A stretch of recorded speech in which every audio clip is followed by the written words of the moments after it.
Isang magandang umaga po sa bawat isa. Inaanyayahan ko po na batiin natin ang ating pamilya, ang ating mga katabi ng isang pinagpalang umaga.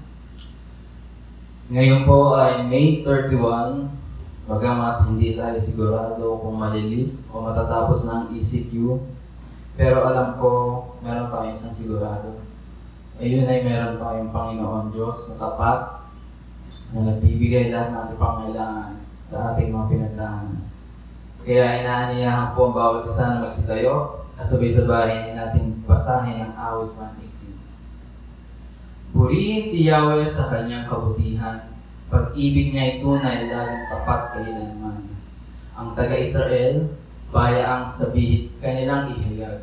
Pag-ibig niya ay tunay, laging tapat kailanman. Kayong mga pari ng Diyos na si Yahweh, bayaang magsaysay. Pag-ibig niya ay tunay, laging tapat kailanman. Lahat ng mga takot kay Yahweh dapat mapaghayag. Pag-ibig niya ay tunay, laging tapat kailanman. Sulit po tayo manalangin.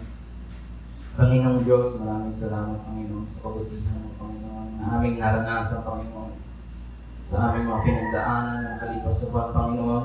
Maraming salamat, Panginoon, dahil ang iyong kabutihan, Panginoon, ang aming naranasan, Panginoon. Hindi kami nagkulang, kundi sapat lamang, Panginoon. Patuloy na inyong pinabay, Panginoon, ang aming pangangailangan sa araw-araw, Panginoon.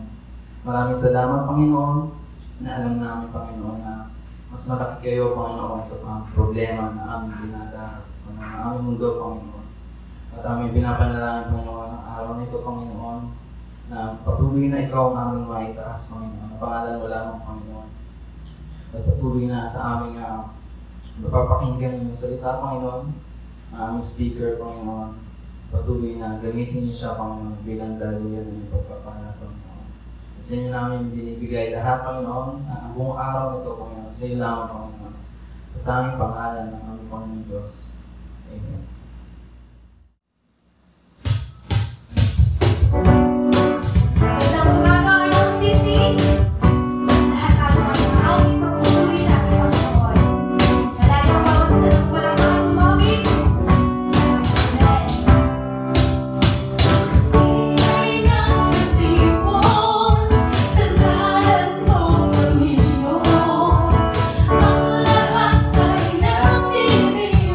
Ikaw ay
Magpapakumbaba, sumasamba sa iisang Diyos.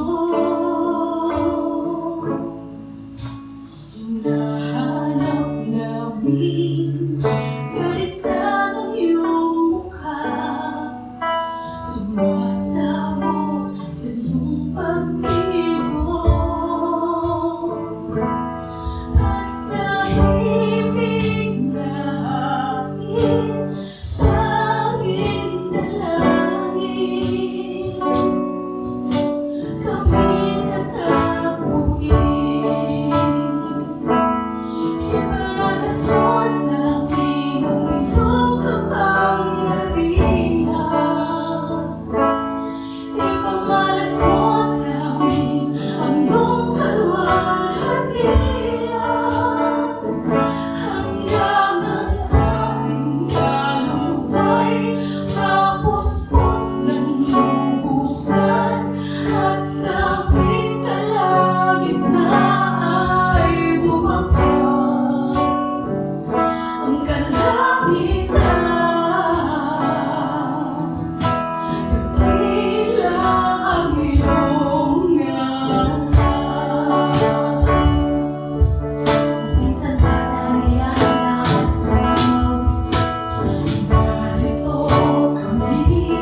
Magandang umaga mga kapatid. Napakabilis ng panahon. Ngayon ay huling linggo ng Mayo na talaga namang sa loob ng mga nakalipas na buwan ay medyo napakahirap ng ating kalagayan. Pero sabi nga, habang tayo ay nagpapatuloy sa gawain ng Panginoon, ay nagiging maayos naman ang ating ginagawa. Bukas ay ibang buhay na naman ang ating tatahakin dahil natapos na yung MECQ at tayo humaharap ngayon sa GCQ na kung saan panigabagong buhay ang siyang mararanasan natin. Parang buhay ng Kristiyano. Sa panahon ngayon, marami ang umaasa sa isang buhay na kalakip natin sa paglilingkod sa Panginoon. Anong buhay ang hamon na naghihintay sa atin sa kasalukuyang panahon? So ang tema po natin itong Mayo ay Facing the Challenge. At ang paksain po natin ngayon ay pinamagatan kong Expectations of Being a Man, Woman of God. At ang ating pag-uusapan ay makikita po ulit natin sa aklat ng Pilipos, Kapitulo 1, 1 hanggang 11. So bago po yan, tayo po ay manalangin. Aming Diyos, marami pong salamat muli sa pagkakataon na ibinigay mo po sa amin upang kami ay magbulay ng iyong mga salita. Dalangin po namin, O Diyos, na Ikaw po ang siyang manguna po sa amin. Pagkalooban mo po kami ng karunungan na nagmumula sa inyo, upang patuloy po naming maunawaan ang iyong mga salita, Panginoon. At tunay, O Diyos, na magiging batayan ito ng aming pamumuhay bilang iyong mga anak. Sa inyo po namin ilalapit ang lahat, naway ang iyo pong banal na Espiritu na aming Diyos ang siyang lumukob po sa amin at maging daluyan ng pagpapala ang bawat isa po sa amin, maging ang iyong mga salita. Dalangin po namin ito sa pangalan po ng aming Panginoong Yesus. Amen. So, sinasabi natin mga kapatid na tayo ay mga anak ng Diyos. We are a man, woman of God. Ngunit, tunay nga ba na ito ay nakikita sa ating buhay? Ano ba ang dapat nating gawin upang may pahayag natin ang pagiging anak ng Diyos or being a man or woman of God? Maraming expectation, hindi lamang ng mga taong nakapaligid sa atin, kundi maging ang Diyos ay merong inaasahan natin. Ito yung hamon na dapat nating gawin, lalo na sa panahon ngayon. So ano nga ba ang expectation na dapat nating gawin? So, doon sa mga talata na sinabi ko kanina, doon sa Philippians 1, 1-11, dito natin kukunin yung ating mga pagbubulay-bulayan. Expectation of being a man and woman of God. Una, to become servants of Christ. So matatagpuan po natin yan dun sa talatang 1. So ito po ang sinasabi. Paul and Timothy, servants of Christ Jesus, to all God's holy people in Christ Jesus at Philippi, together with the overseers and deacons. Itong talatang 1, alam na po natin na ito ay yung address ni Apostol Pablo para doon sa kanyang sinulatan ng mga mananampalataya sa Pilipos. So sabi po roon sa Tagalog, mula kina Pablo at Timoteo na mga lingkod ni Kristo Jesus. Para sa mga taga-Pilipos na mga hinirang ng Diyos at sumasampalataya kay Kristo Jesus. Gayon din sa mga taga-pangasiwa at mga tagapaglingkod. Nung nakaraang linggo, pinag-usapan po natin yung background ng iglesia sa Pilipos. At muli kong i-remind sa inyo, sabi nga, yung iglesia sa Pilipos ay naitatag doon sa gawing hilaga ng Gresya. Ito yung Macedonia. No? Ang Gresya, alam natin, ay isang napakahalagang bansa sa Timog Europa. Dangan lamang ito ay bumaksak sa mga kamay ng Imperyong Roma noong panahon ng Bagong Tipan. Ganun pa man, ang mga Griego at ang Gresya ay nanatiling sentro ng kultura at ng kaalaman pa rin. Karamihan sa mga edukadong tao noong panahong iyon ay gumagamit ng salitang Griego. Kaya mismo ang Bagong Tipan ay unang isinulat sa wikang Griego, bagamat ito ay nasa panahon ng Imperyong Roma. Yung iglesia sa Pilipos, alam natin na si Pablo ang siyang nagtatag kasama ng kanyang mga kapatid sa pananampalataya, nila Silas, nila Timoteo. So ito ay noong ikalawang paglalayag o paglalakbay para sa gawaing pagmimisyon sa ministeryo ng Panginoon. So unang ipinangalat ang ebanghelyo sa Pilipos na kung saan ito yung kauna-unahang lungsod sa Europa na ipinahayag ang mabuting balita ng Panginoon. At alam natin na yung ebanghelyo na yan ay nagmula sa Asya. No, kasi minsan, ang pananaw natin, yung ebanghelyo, yung patungkol sa Panginoong Hesus ay nagmula sa Europa. Pero kung halukayin natin ang kasaysayan, ang ebanghelyo ay nakarating sa Europa sa pamamagitan lang ng mga mangangaral na nanggaling sa Asya. Ito na nga po si Apostol Pablo. Kaya ang katotohanan sa paglaganap ng ebanghelyo ay di nagmula sa Europa kundi sa Asya. No? Sa talatang 1 ay ipinahayag ni Apostol Pablo ang kanyang pagbati sa pamamagitan ng pagpapakilala sa kanyang sarili bilang lingkod ni Kristo Jesus. Tulad po ng nabasa natin kanina sa talatang 1, ang sabi po doon, mula kina Pablo at Timoteo na mga lingkod ni Kristo Jesus. Kung titingnan po natin yung salitang lingkod ni Kristo Jesus, doon po sa New King James Version, ito po ay isinalin sa mga salitang bond servants of Jesus Christ.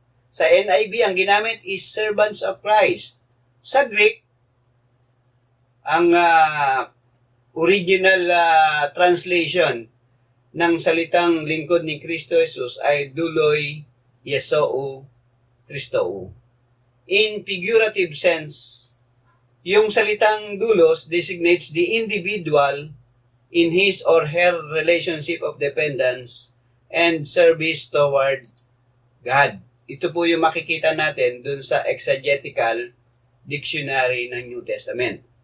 Yung pagpapakilala ni Apostol Pablo, maging ng ilang mga mananampalataya, ay nasa mababang posisyon. Sabi nga ron, both Paul and Timothy are designated as servant of Christ Jesus. This word is not a technical referring to a specific office of being a servant, but emphasizes submission, yung pagpapasakop, dependence on their Lord, yung pagtitiwala nila doon sa kanilang Panginoon, and characterize their willing service for Christ. Yan po yung sinabi doon sa Sonderban NIV Bible Commentary. As servant of Christ, ano nga ba yung inaasahan na gagawin natin? Doon po sa binanggit ko kanina, doon sa Sonderban NIV Bible Commentary, makikita natin yung salitang submission. No? But emphasizes submission. Pagpapasakop. Alam natin, bilang mga lingkod ng Diyos, hindi tayo gumagawa ng sariling sa atin, kundi tayo ay gumagawa dahil sa pagpapasakop natin sa ating Panginoon na pinagkatiwalaan ng ating buhay. At yung pagkakaroon din ng handang paglilingkod sa Diyos, willingness to serve God as a servant. Kaya nga, kung titingnan po natin yung tatlong yon, na dapat nating gawin bilang mga anak ng Diyos, being a man and woman of God. Ang sabi ron, kailangan tayong magkaroon ng pagpapasakop sa Panginoon. Meron tayong dapat na pagtitiwala sa ating Diyos. At meron tayong handang paglilingkod sa Panginoon, yung willingness to serve God. So, hindi lamang po natin mababasa yung the word servant doon sa verse 1, no? Ng chapter 1 ng Philippians. Mababasa rin natin doon sa talatang 1 yung salitang saints. Ang sabi po doon sa New King James Version, to all the saints in Christ Jesus who are in Philippi. Sa NIV, yung translation na ginamit ay to all God's holy people in Christ Jesus at Philippi. Sa FSB, yung Filipino Standard Version, ang sabi ron, para sa lahat ng mga banal kay Kristo Jesus na nasa Pilipos.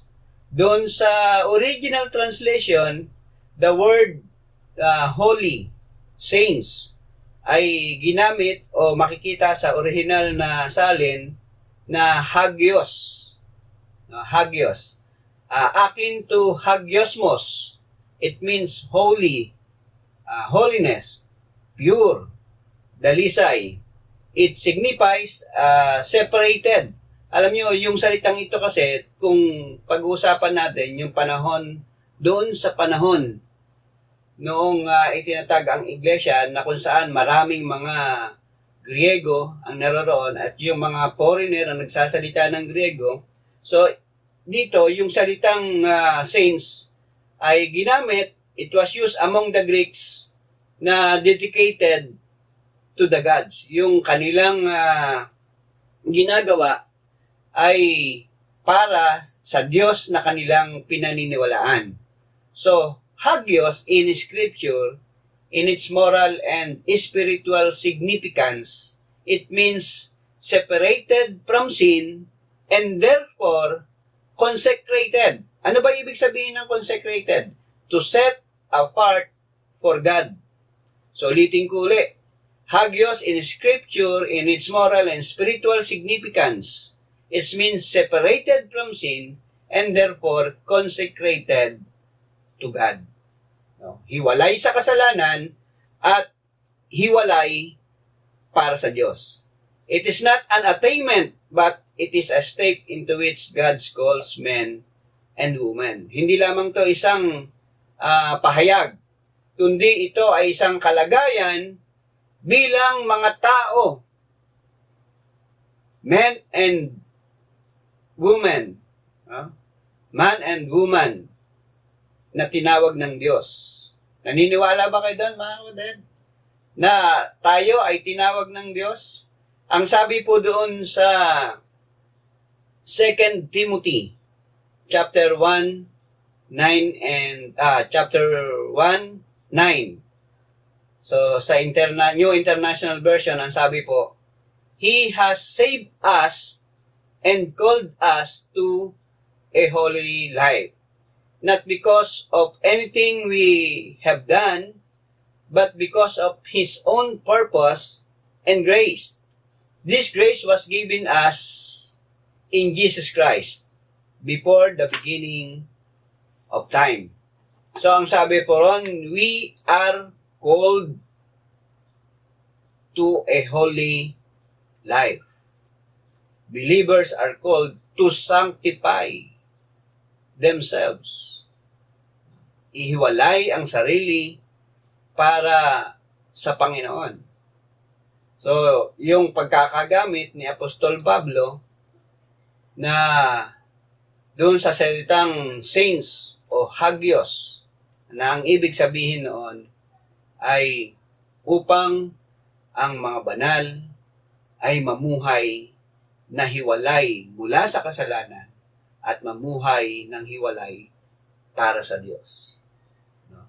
So, ano ang expectation of being man and woman of God. Sabi nga natin, to become a servants of God. Living in submission in Christ. Living to be pure. Mamuhay ng dalisay. Mamuhay na hiwalay mula sa kasalanan. And living for our calling in Christ. Ito yung hamon na ibinibigay sa atin bilang mga lingkod ng Diyos na nararapat po nating gawin, lalo na sa panahon po ngayon. So, pangalawa, ano ba yung expectation of being man and woman of God? Sabi po doon sa Philippians 1, 3-6, akin pong babasahin. In verse 3, sabi po roon, I thank my God every time I remember you in all my prayers for all of you. I always pray with joy because of your partnership in the gospel from the first day until now. Being confident of this, that he who began a good work in you will carry it on to completion until the day of Christ Jesus. So ano yung ine-expect sa atin bilang mga anak ng Diyos? Ang sabi ron, to become partners in the gospel. Alam nyo, sa panahon ngayon, hindi na natin makita yung pagiging pakikibahagi o yung partners in the gospel. Pag pinag-uusapan kasi yung gospel, ito yung ebanghelyo at tumutukoy sa buhay ng ating Panginoong Hesus. So sa mga talatang binasa natin, makikita natin yung uri ng pamumuhay, pakikisama ni Apostol Pablo na meron siya sa mga mananampalataya sa Pilipos. Nakita rin natin dito kung ano yung pakikisama naman ng mga mananampalataya na taga Pilipos kay Apostol Pablo. So doon sa talatang 3, ang sabi po roon, I thank my God every time I remember you. Parang natatandaan ko to. Nung ako ay merong napapansin sa church. Lagi kong binabanggit itong mga salitang to. I thank my God every time I remember you. Diba? Pero ano nga ba ang ibig sabihin yan? Sa buhay ni Apostol Pablo, nang sabi doon, nagpapasalamat ako sa aking Diyos tuwing naaalala ko kayo. So sa buhay ni Apostol Pablo, nakasanayan na niya na sa kanyang mga sulat sa mga kapatid sa pananampalataya sa iba't ibang iglesia, ay di nawawala yung ganitong damdamin. Yung siya ay magpasalamat sa Diyos dahil sa mga mananampalataya. Doon sa Romans 1, verse 8-10. So, ang sabi ron, first, I thank my God through Jesus Christ for all of you, because your faith is being reported all over the world. God, whom I serve in my spirit in preaching the gospel of His Son, is my witness how constantly I remember you in my prayers at all times. And I pray that now at last, by God's will, the way may be open for me to come to you. So ito yung sulat ni Apostol Pablo doon sa iglesia sa Roma, na kung saan doon sa Roma, hindi pa siya nakakapunta nung time na yon. At hindi niya pa nakikita itong mga mananampalatayang ito. Pero yung kanyang damdamin, ang sabi niya roon, I thank my God through Jesus Christ, sabi roon, for all of you, because your faith is being reported all over the world. Meron siyang pagpapasalamat dahil sa buhay ng mga kapatid na kanyang kasama sa pananampalataya sa Panginoon. Doon sa Colossians chapter 1, 3 and 4, ito naman din ang sinasabi. We always thank God, the Father of our Lord Jesus Christ, when we pray for you, because we have heard of your faith in Christ Jesus and of the love you have for all God's people. So dito makikita rin natin yung pagpapasalamat ni Apostol Pablo. Sabi niya doon sa verse 3, we always thank God because we have heard of your faith in Christ Jesus. Kaya nga pag pinag-aralan natin yung Pauline letters, yung mga isinulat ni Apostol Pablo, kadalasan makikita natin doon sa unang mga pangungusap, doon sa mga unang chapters, yung pagpapasalamat ni Apostol Pablo para sa mga kapatid sa pananampalataya. So, sa lahat ng kanyang mga sulat, ito yung ipinakita ni Apostol Pablo, yung uri ng kanyang pakikisama. Meron mang ugnayan sila o nakasama man niya o hindi pa dahil sa kanilang pananampalataya na ipinakita dahil sa pamumuhay nila sa Ebanghelyo. Ang sabi roon, siya'y nagpapasalamat sa Diyos. So, hindi lamang doon makikita natin yung pakikisama, yung damdamin ni Apostol Pablo sa mga kapatid sa pananampalataya, kundi sa kanyang pagpapasalamat ay ipinakita niya ito sa pamamagitan ng pananalangin at pananalangin na mayroong kagalakan. Ang sabi po doon sa talatang 4, in all my prayers for all of you, I always pray with joy. Ako'y nagagalak ako'y nananalangin para sa inyong lahat. No? Sino kaya rito ang nananalangin ng buong galak dahil sa mga kapatid? Maaring tayo. No? Tayo ay nagagalak kapag naalala natin ang mga kapatid. Lalo na kapag sila ay talaga namang nakasama natin sa mga gawain para sa pangangaral o para sa Panginoong Hesus. Tulad ko, ako'y nagagalak tuwing mananalangin para sa inyong lahat.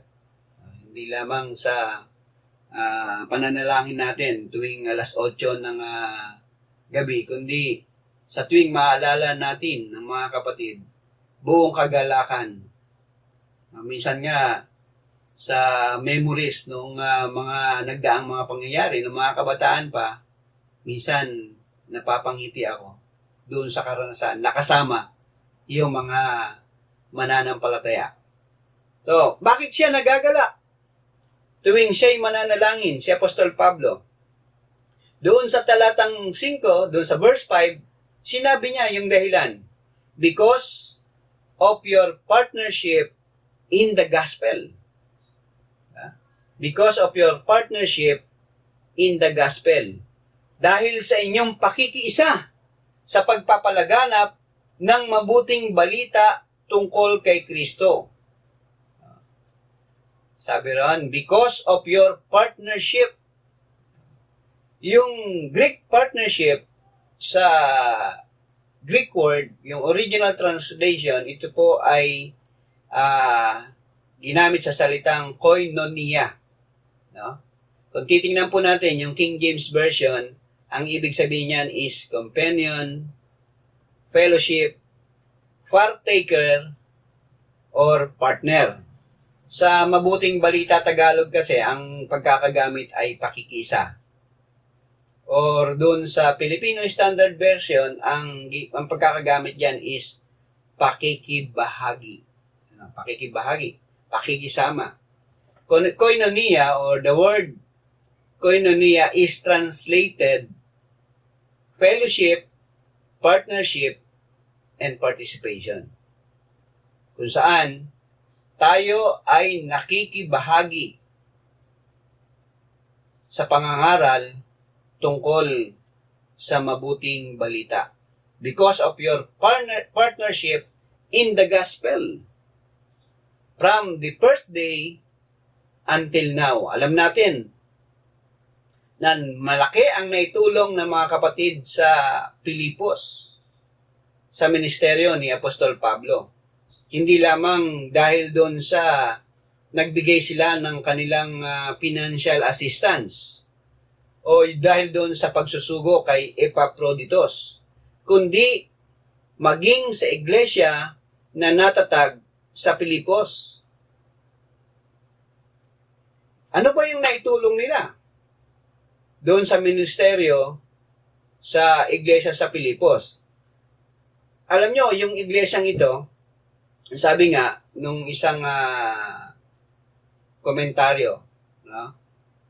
Bible commentary, ang sabi rito, the church at Philippi was an established church. Established church na to. Bakit established church? Doon sa verse 1, balik tayo doon sa verse 1, ang sabi roon, to all God's holy people in Christ Jesus at Philippi, together with the overseers and deacons. Pansinin natin yung huling salita doon sa verse 1, ang sabi roon, together with the overseers and deacons.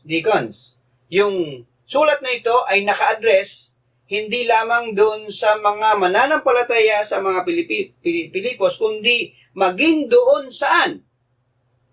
Sa mga tagapangasiwa at sa mga tagapaglingkod ng Panginoon. So, ibig sabihin, itong church na ito, may mga leaders. May mga tagapangasiwa eh. Hindi lang iisa. Sabi ron, overseers. Sa King James, ginamit ito, bishops. No? Tagapangasiwa. Maraming mga mananampalataya roon ang tumatayo bilang mga leaders ng iglesia.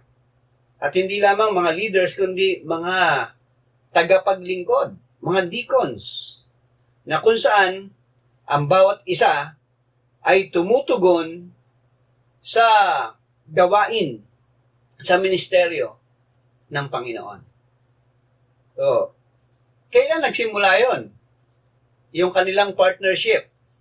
Ang sabi po roon, ito ay nagsimula mula nung sila'y nakakilala sa Panginoon hanggang sa sulatan sila ni Apostol Pablo. Pero alam ko, hindi lang doon sa hanggang sinulatan sila ni Apostol Pablo. Kasi ang ipinapakita rito sa verse 5 ay yung continuous partnership in the gospel. Nagpapatuloy.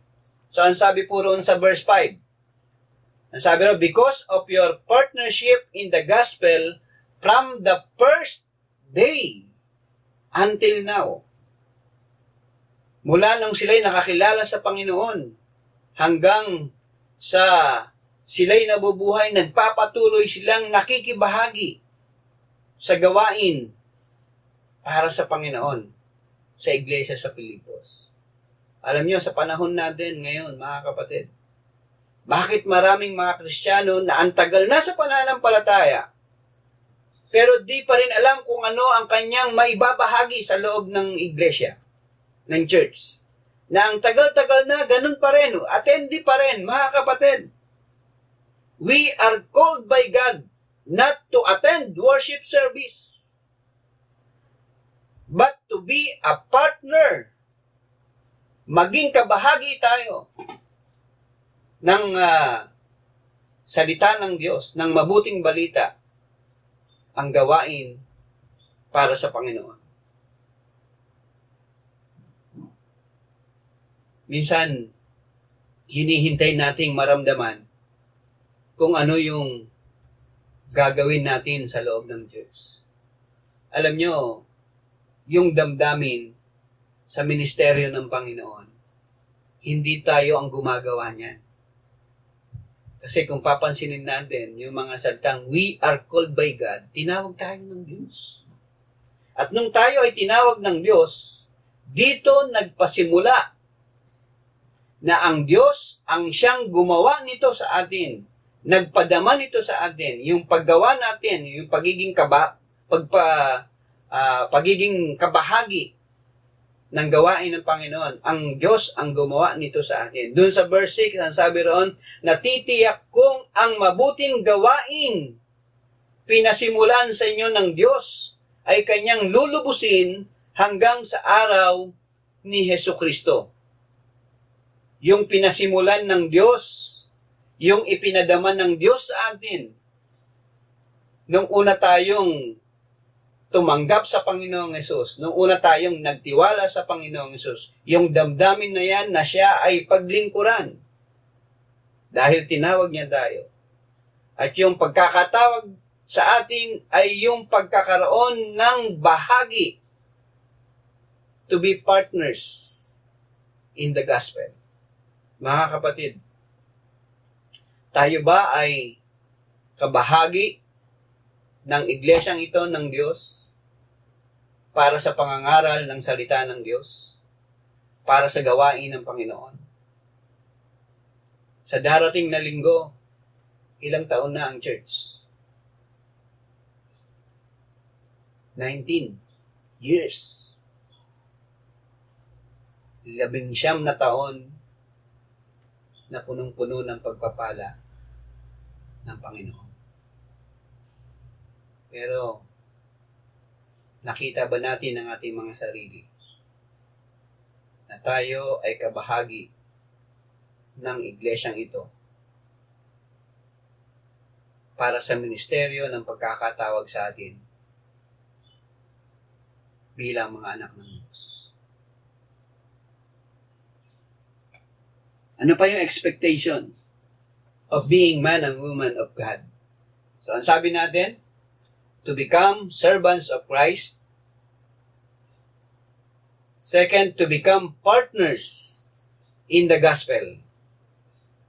Then number 3, doon sa talatang 9 hanggang 11, sa verses 9 to 11, ito po ang sabi, "And this is my prayer, that your love may abound more and more in knowledge and depth of insight, so that you may be able to discern what is best, and may be pure and blameless for the day of Christ, filled with the fruit of righteousness that comes through Jesus Christ, to the glory and praise of God."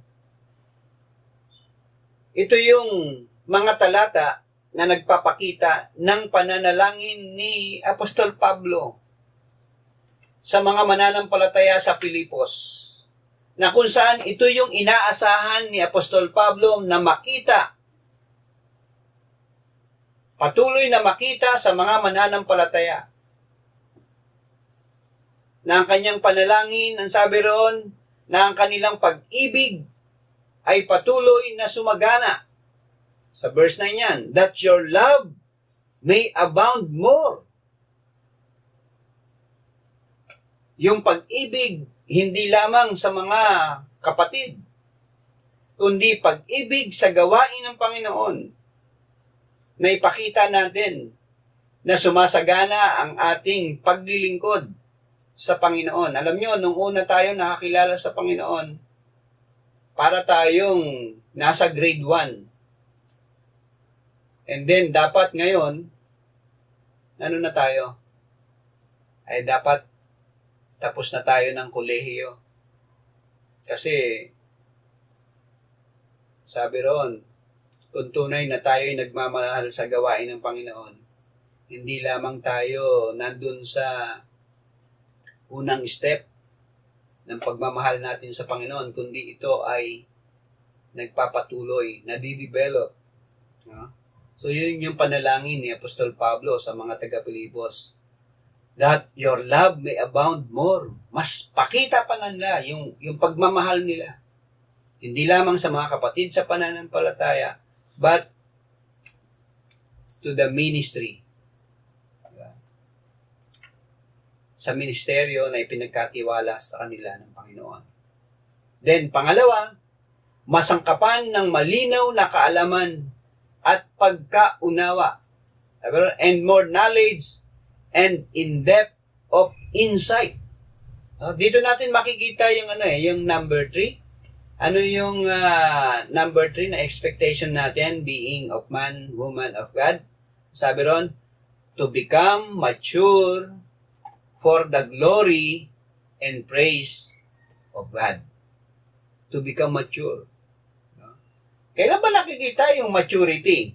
Sabi nga nila, habang ikaw ay nasa panahong ito,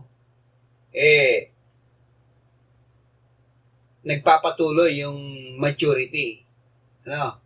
Ang tanong doon, meron ngang maturity na nangyayari baka naman kasi walang nangyayari na ang tagal-tagal ng mananampalataya, hindi pa matured. No? Pag sinabi nating depth of insight, ang sabi doon sa verse 9, no, ito ay tumutukoy doon sa spiritual growth. No, lumalago yung ating spiritual na kalagayan from basic hanggang sa ma-reach natin yung perfection. Siguro yung perfection ma-reach natin kapag nandun na tayo sa Panginoon. Pero ang ipinapakita rito, hindi lamang tayo na nandun sa ibaba, kundi tayo ay nasa ilang baitang na para ma-reach out yung perfection. Kasi yung maturity, makikita natin kung tayo ay, sabi roon, mayroong paglago sa ating pananampalataya. At ito ay sa pamamagitan ng salita ng Diyos. Yung spiritual growth, yung perfection, yung maturity, ay mararanasan lamang kung patuloy tayong nag-aaral ng salita ng Diyos. Huwag tayong umasa na magiging malalim, na magiging malago tayo sa pananampalataya kung hindi tayo nag-aaral ng salita ng Diyos. Kaya nga ang payo ni Apostol Pablo, itong Book of Hebrews, no, is an unknown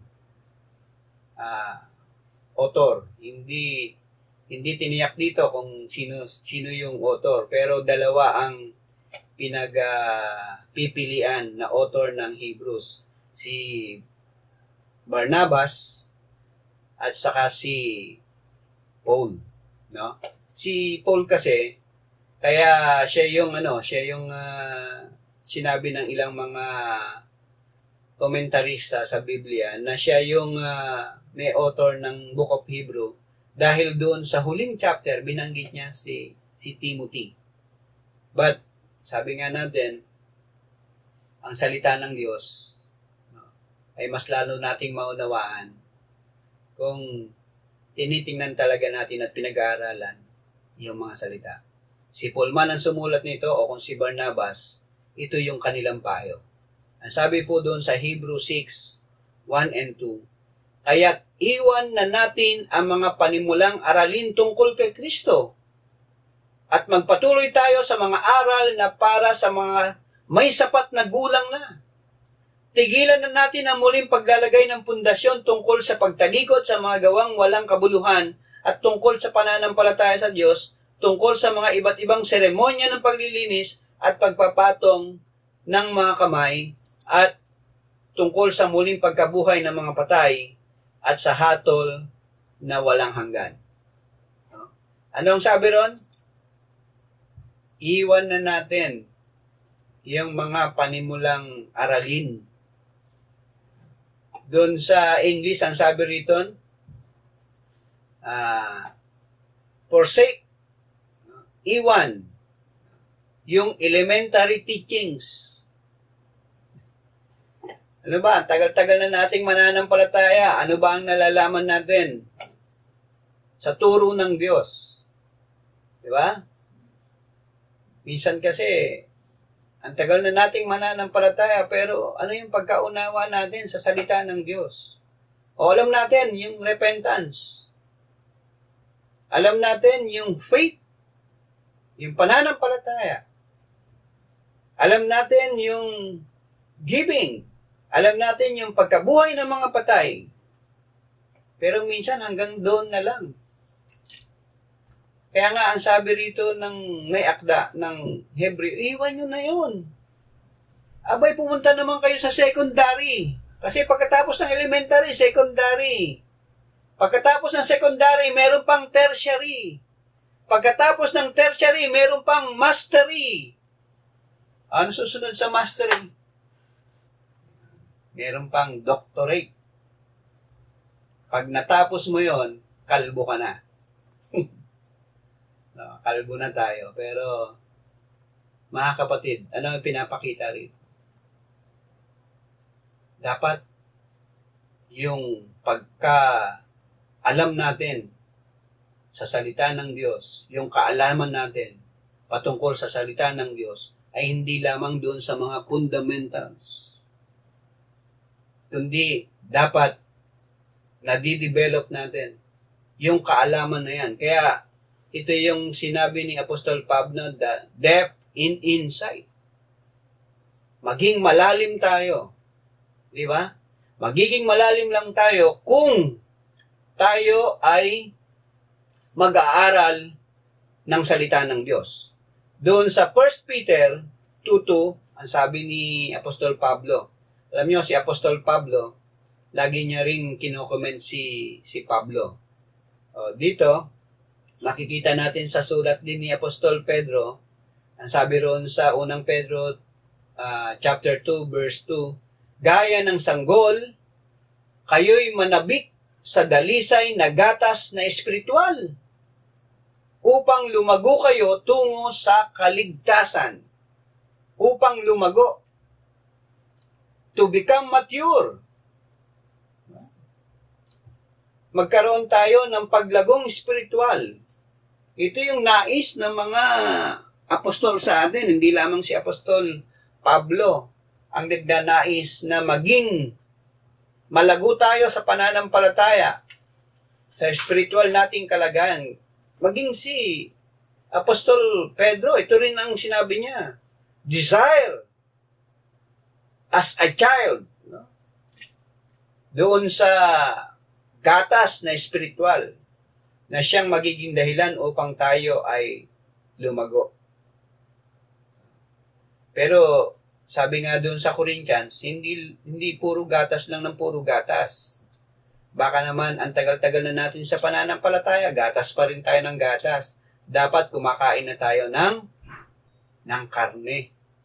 Kaya nga sabi ni Apostol Pablo doon sa Corinto, hindi nyo na makikita to, napasok lang sa isipan ko. Sabi niya, hindi ako makapagsalita sa inyo ng mas malalim kasi bata pa kayo sa pananampalataya.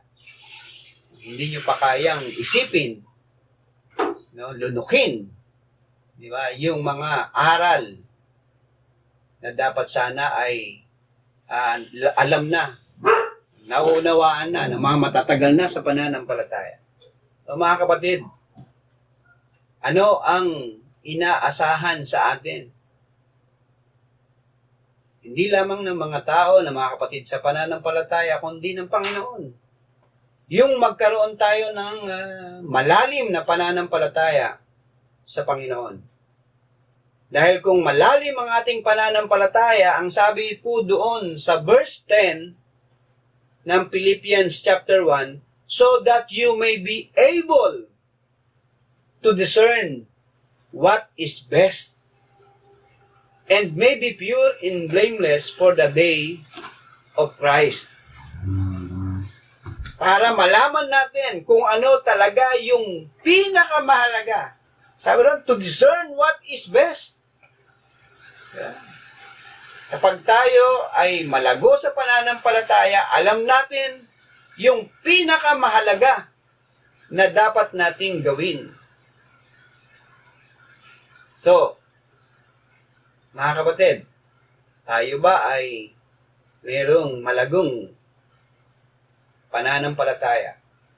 So, ang sabi po ni Apostol Pablo, yung kanyang panalangin sa mga taga-Pilipos, na ang kanilang pag-ibig ay patuloy na sumagana bilang mga matatagal ng mananampalataya. Hindi lamang sa pag-ibig sa mga kapwa Kristiyano, kundi sa pag-ibig sa kanilang pakikibahagi sa mabuting balita, sa gawain, sa ministeryo ng Panginoon. At sumagana yung kanilang kaisipan na masangkapan ng malinaw na kaalaman at pagkaunawa, maging malalim ang kanilang pagkaunawa sa salita ng Diyos. Dahil kung mas malalim ang kanilang pagkaunawa sa Diyos, mas lalo nilang makikita ang pinakamahalagang dapat gawin habang hinihintay natin ang Panginoon. Kaya nga, ang sabi niya roon so that you may be able to discern what is best and may be pure and blameless for the day of Christ, para masumpungan tayo na kapag dumating na ang Panginoong Yesus, tayo ay karapat-dapat, tayo ay malinis, tayo ay walang bahid ng kasalanan na haharap sa araw ng Panginoon. And then yung kanyang huling panalangin, ang sabi niya, nasagana sa magagandang katangiang kaloob ni Jesucristo sa ikararangal at ikadadakila ng Diyos. Verse 11, filled with the fruit of righteousness that comes through Jesus Christ to the glory and praise of God. Isang oras na yata ako Pero masarap magkaroon ng salita, no, mga kapatid. O sa mga susunod pa, medyo tatagal-tagalan ko ng konti pa, no. Pero sabi ko nga, kapag tayo ay mas malalim sa pagkaunawa sa salita ng Diyos, kahit matagal yung pag-aaral natin ng salita ng Diyos, nandun pa rin yung zealousness. Kasi ginagawa natin ito, hindi lamang para sa atin, but to the glory and praise of God. Para sa kaluwalhatian at kadakilaan ng ating Diyos. Yung ginagawa natin, mga kapatid, ay hindi lamang para makuha natin yung reward natin bilang tapat na lingkod ng Diyos. Hindi lamang para maging mas malago pa yung ating pananampalataya, but ginagawa natin ito to the glory and praise of God. So mga kapatid, bukas, panibagong buhay na natin sa GCQ na ba? Tayo bukas? So ano ang ina-expect sa atin bilang mga anak ng Diyos? Ang sabi roon, the expectation of being man and woman of God. Number 1, to become servants of Christ. Number 2, to become partners in the gospel. Number 3, to become mature for the glory and praise of God. Manalangin tayo. Aming Diyos, marami pong salamat sapagkat patuloy mo po kaming pinapangunahan sa pamamagitan ng iyong mga salita. Bilang iyong mga anak, ay patuloy po kaming magpakahayag ng buhay na nararapat hindi lamang sa mga tao na nasa paligid po namin, higit sa lahat, Panginoon, sa inyong harapan. Panginoon, tulungan mo po kami na ipahayag namin sa pamamagitan ng aming pamumuhay ang aming paglilingkod sa inyo. Yung amin pong buhay na mas malalim yung aming pagkaunawa sa iyong mga salita, sapagkat ito yung dahilan kung bakit ka po namin naluluwalhati, Panginoon. O Diyos, tulungan mo po kami na mga salitang ito na amin pong napag-aralan ay hindi lamang po narinig po namin, kundi bilang iyong mga anak, Panginoon. Tunay nga po na ito ay mahayag sa aming pang-araw-araw na buhay. Aming Diyos, sa inyo po namin ibinabalik, ipinagkakatiwala aming mga buhay. Sa pangalan po ng aming Panginoon Jesus, ito po ang aming sanugdalan.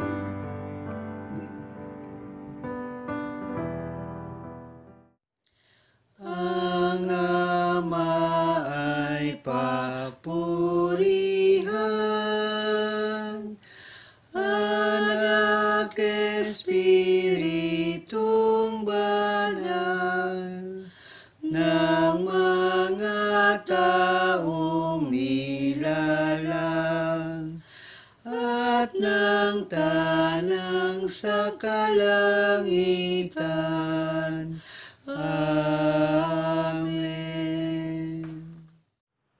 Manalangin tayo mga kapatid. Aming Diyos, marami pong salamat sa iyong mga salita na nagbibigay sa amin ng hamon sa aming mga buhay bilang iyong mga anak. Na dapat pong mahayag sa aming buhay yung pagiging lingkod po namin sa inyong Panginoon. Tunay o Diyos na ang paglilingkod na ito ay patuloy na ipahayag namin sa pamamagitan ng aming pagpapasakop sa inyo, sa inyong kalooban, Panginoon.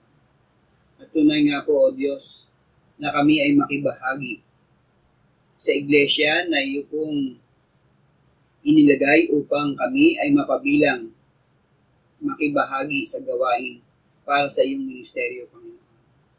At tulungan mo rin po kami na patuloy kaming makaranas ng isang buhay na lumalago sa aming pananampalataya sa inyo. Upang sa gayon, O Diyos, na masumpungan mo po kami sa iyong pagbabalik na kami ay naging tapat bilang iyong mga anak.